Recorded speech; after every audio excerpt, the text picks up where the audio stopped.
Muy buenos días tengan todos, amados hermanos, amigos que me escucha. Dios les bendiga en esta mañana. Es un gusto saludarles en el nombre de Jesucristo para compartir nuestro tiempo devocional. Precisamente hoy bajo este tema, Jesús y las matemáticas. Cuando nosotros vamos a la palabra del Señor, pudiéramos preguntarnos cuál de las parábolas de Jesús es la más famosa. Y con toda seguridad podemos llegar a esta pequeña conclusión. Si queremos hablar del amor del Padre, ninguna como la parábola del Hijo Pródigo. Si queremos encontrar la más tierna, ninguna como la parábola de la oveja perdida, conocida también como la parábola del amor. Si preguntáramos cuál es la parábola más reconfortante para los desamparados, diríamos con toda seguridad que la del rico y Lázaro, por ser tan reconfortante y conmovedora en su enfoque de presentarnos la miserable vida de Lázaro y la opulencia de un hombre para verlos al final en dos estados totalmente distintos. Pero si preguntáramos cuál es la parábola de las matemáticas, te diría que la parábola de los talentos, y esa la encontramos en el libro de Mateo capítulo 25, verso 14 al 30. Donde comienza Jesús diciendo de esta manera: porque el reino de los cielos es como un hombre que yéndose lejos llamó a sus siervos y les entregó sus bienes. A uno dio 5 talentos, y a otros 2, y a otros 1, y cada uno conforme a su capacidad, y luego se fue lejos. Más adelante, el dueño de todos aquellos talentos repartidos regresa para recoger el fruto de lo que supuestamente se había entregado para que fuese multiplicado. Pero nos damos cuenta que al leer esta historia, aquellos a los cuales se les fue entregado varios talentos pudieron negociar con ellos y pudieron presentarle a su señor el resultado de su trabajo. Pero aquel que había recibido un talento decidió esconderlo por temor a su señor, y cuando su señor se presentó no tenía nada que entregarle, y aún aquello que le fue entregado le fue quitado. Y esta parábola ciertamente nos muestra hasta dónde nosotros somos buenos administradores de todas las bendiciones que el dueño precisamente de estas bendiciones nos ha dado. Y la parábola nos dice que Cristo no tiene siervos para que estén ociosos. Ellos han recibido de él sus bienes y son llamados a administrarlos. Pero también nos muestra que el día de rendir cuentas llegará, y así seremos examinados en cuanto a lo bueno que hayamos logrado para nuestra alma y también para nuestro prójimo. Y el final de esta parábola nos dice que el siervo perezoso está ciertamente sentenciado a ser privado de su talento, y de esta manera vemos que no importa si lo que tengo es un talento o si tengo varios talentos, el Señor espera que sea fiel en el día de dar cuenta y que sea elogiado por su trabajo. Ahora, cuando miramos a profundidad este pasaje de la Escritura, nos damos cuenta en primer lugar que el dueño de todo trabaja siempre con lo poco. Dicha parábola está enmarcada dentro del discurso del Señor acerca del fin de esta era y su segunda venida. Por lo tanto, no es difícil interpretar que el hombre que se fue lejos es nuestro Señor Jesucristo. Me pregunto a veces, ¿qué estará haciendo el Señor en este largo viaje de más de 2000 años? ¿Cómo serán sus negocios?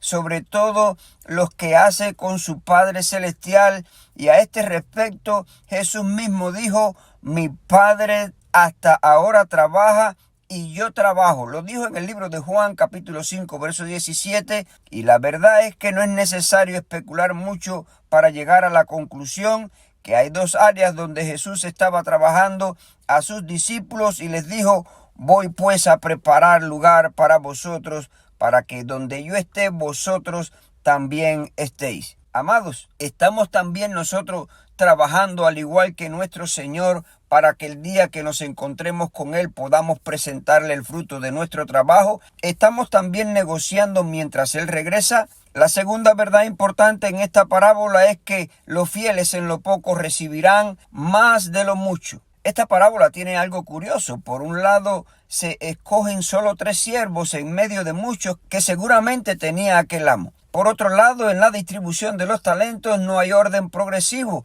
pues se suponía que si al primero le dieron 5, al segundo le correspondían 4 y al tercero 3.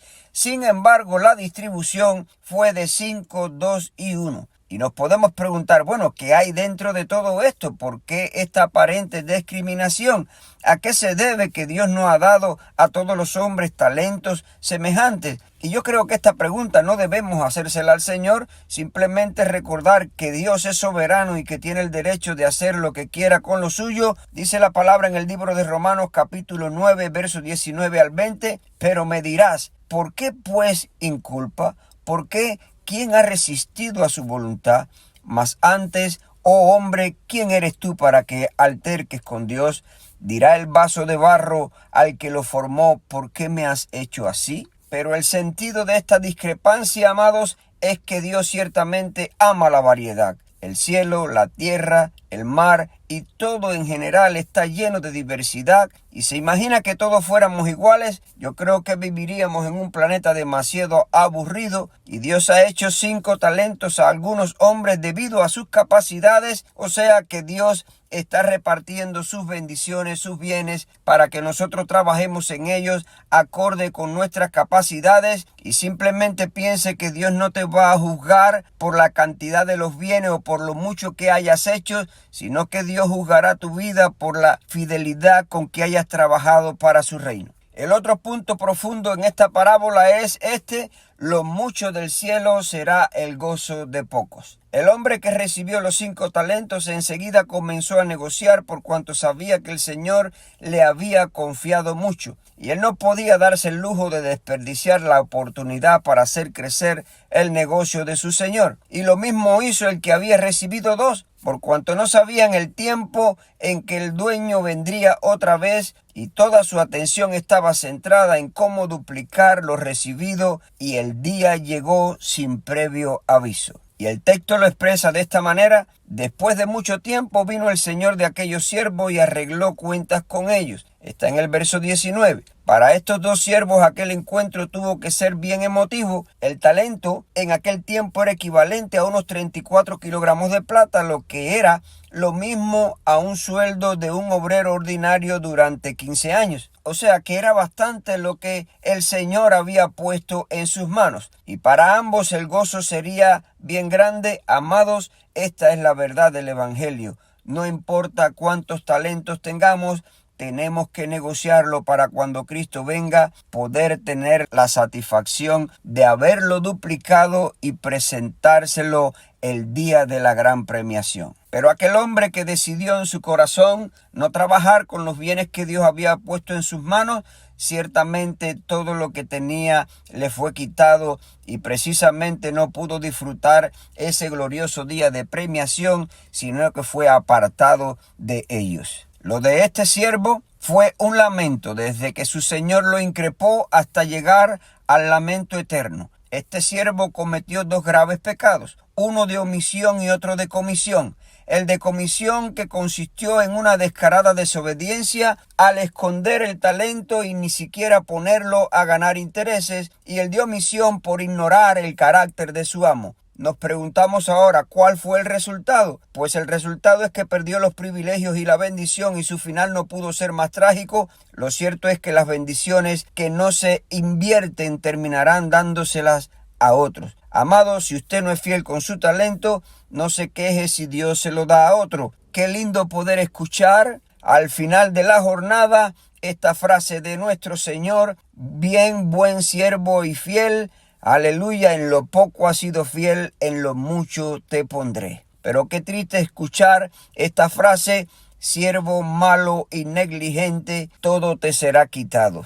Y quiero concluir con esta palabra en esta mañana a modo de reflexión, y es que tengamos a los hombres por servidores de Cristo y administradores de los misterios de Dios. Ahora bien, se requiere de los administradores que cada uno sea hallado fiel, porque al final de la jornada el Señor no nos premiará a ninguno de nosotros por las cosas que hayamos hecho o por la cantidad de cosas, sino por lo fiel que fuimos en lo poco. Dios da a unos 5, a otros 2 y a otro un talento. Y no le reclamemos a Dios por esta distribución, mejor démosle gracias porque Dios nos llamó y nos entregó parte de sus preciosos bienes. Vayamos y hagamos negocio con ellos para no ser un siervo malo y negligente. Esta precisamente es la matemática de Dios. La matemática de Dios es muy diferente a la del hombre, y quiero decirte en esta mañana